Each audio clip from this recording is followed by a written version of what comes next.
வணக்கம் நண்பர்களே. துரைமுருகனின் கதை முடிந்தது. இந்த 50 வருடத்தில் நான் யாரிடமும் லஞ்சம் வாங்கியது கிடையாது.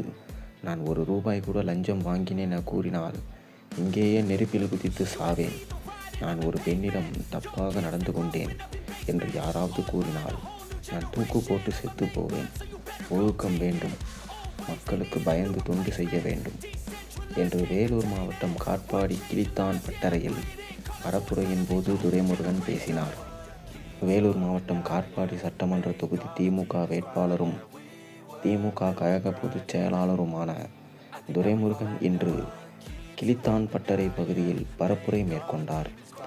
அப்போது சிலம்பம் சண்டை, சுருள்வாள் சுற்றுதல், கத்தி சண்டை, பல்வேறு விதமான பொம்மை நடனங்கள் மற்றும் மேளதாளங்கள் முழங்க பொதுமக்கள் துரைமுருகனுக்கு உற்சாக வரவேற்பு அளித்தனர்.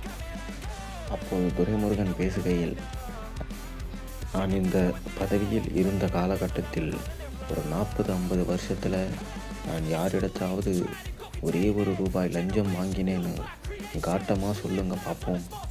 நான் எங்கேயே நெருப்பில் குதித்து சாவறேன். ₹1 நான் வாங்கினது கிடையாது. அதே மாதிரி அவன் ஒரு பொண்ணோட அசிங்கமாக ஒரு தப்பாக நடந்துக்கிட்டான்னு யாராவது சொன்னால் நான் தூக்கு போட்டு செத்து போவேன்.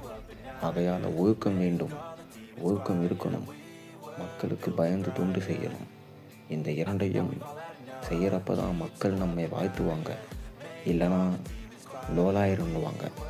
ஆகையால் இத்தனையும் செய்கின்ற எனக்கு இந்த முறை நீங்கள் தவறாமல் உதயசூரியனில் வாக்களிக்க வேண்டும் என பரப்புரையில் துரைமுருகன் கூறினார். முன்னதாக துரைமுருகன் 2 நாள் முன்பு பரப்புரையில் பேசும்போது தமிழகத்தில் மீண்டும் திமுக ஆட்சி அமையும். அவ்வாறு ஆட்சி அமைந்தவுடன் தற்போது வழங்கப்படும் அனைத்து நலத்திட்ட உதவிகளும் தொடர்ந்து வழங்கப்படும். காட்பாடி பகுதியில் 37,000 பேர் மகளிர் உரிமை தொகை பெறுகின்றனர். மகளிருக்கான உதவித்தொகையை 2,000 உயர்த்தி வழங்கப்படும். பள்ளி மாணவர்களுக்கான காலை சிற்றுண்டி 8ஆம் வகுப்பு வரை விரிவுபடுத்தப்படும் என அனைத்து நலத்திட்ட உதவிகளையும் கூறியிருந்தார். ஆனால் துரைமுருகன் ஏற்கனவே அமலாக்கத்துறை ரைடின் வசம் மாட்டியுள்ளார்.